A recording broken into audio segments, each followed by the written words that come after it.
we're starting a series that, if you're interested, we'll go ahead and keep this going. It's basically the Versus series, where I take a specific set of attachments, kind of compare them head to head for specific weapons, give you a better idea of what is the best option and why. And sometimes things will be pretty close, so it'll come down to preference, and other times it'll be a clearly defined winner. In the first episode, we're going to be talking about the RAM-7, and here's a particular build that we're going to be looking at for pretty much all the class setups. I'm going to show you some recoil blots, comparison with visual recoil, those types of things. And I was running only a 30 round mag because it's a little bit easier than holding for that entire 60 round mag, but this gives you kind of an idea of what the build is going to look like. I went and tested the base version. I tested the Cass's Break, which was the meta for a very long time. The JAK BFB, which was recently introduced, has its pros and cons. And then we also got the VT7 Spirit Fire suppressor, which I'm a fan of suppressors, but is it enough to go ahead and use this particular attachment on this gun, or are these other ones super valuable?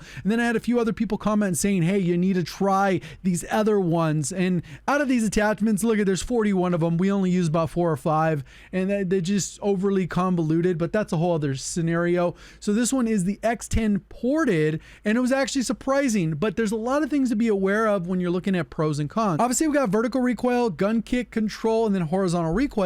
And we go ahead and look at the detailed stats. If we're mainly looking at the recoil control, you can see all those there. And the only negative was aim down sight, which is behind my camera. But this other one, which is the aiming idle sway, is super important, but it never ends up on any of the stat lines. So hopefully they address that in the future. But a lot of these attachments are going to have various pros and cons that basically slip under the radar, and you won't see them if you're looking at the detailed stats. And that's sometimes where the confusion comes in. We're going to get the recoil control, bullet velocity, damage range.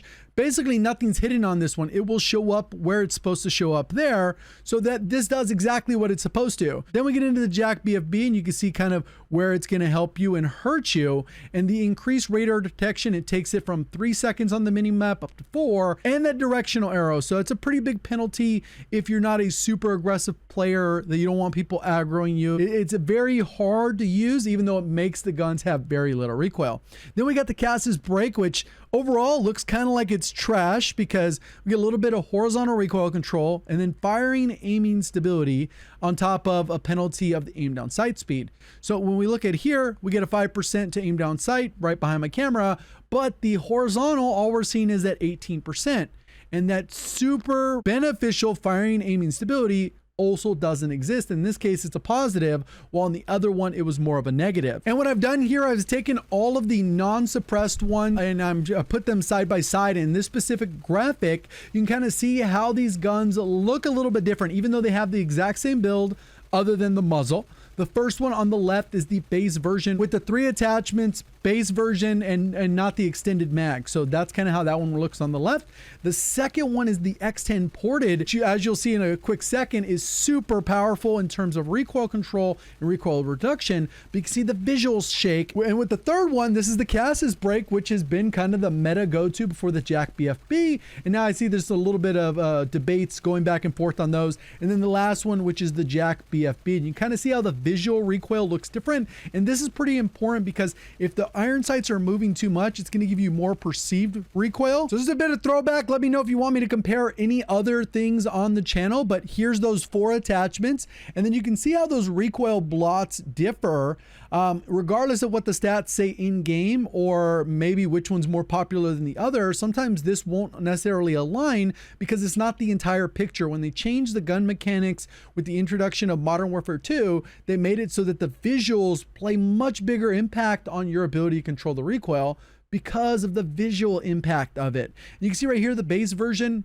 doesn't look like anything's going on, as it shouldn't, because obviously there's nothing there. It is aiming down the sight the fastest, but obviously, would you put that as a rear grip? Whatever the case is, maybe you can make something a little bit more mobile and maybe build it more for sniper support. And so the base version, actually the recoil isn't that crazy. It actually lines up quite well with the Cass's Break. As you can see there, Cass's Break is almost doing no benefit, even though it does have that horizontal. You can see the grouping is a little bit tighter, more narrow, and it is helping with that. But in general, you still have to pull down the same amount.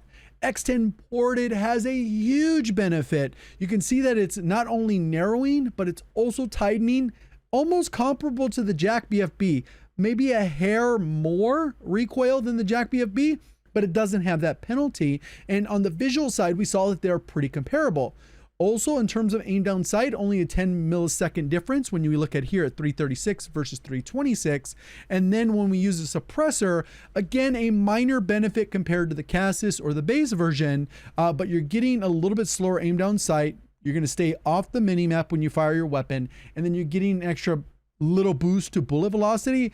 But to be fair, 979 is plenty for these guns. So for me personally, I would either stick with the Cassis Break if you want to go ahead and stay unsuppressed but have the least visual recoil as possible, or if you're going to run suppressor, the Spirit Fire is a good way to go.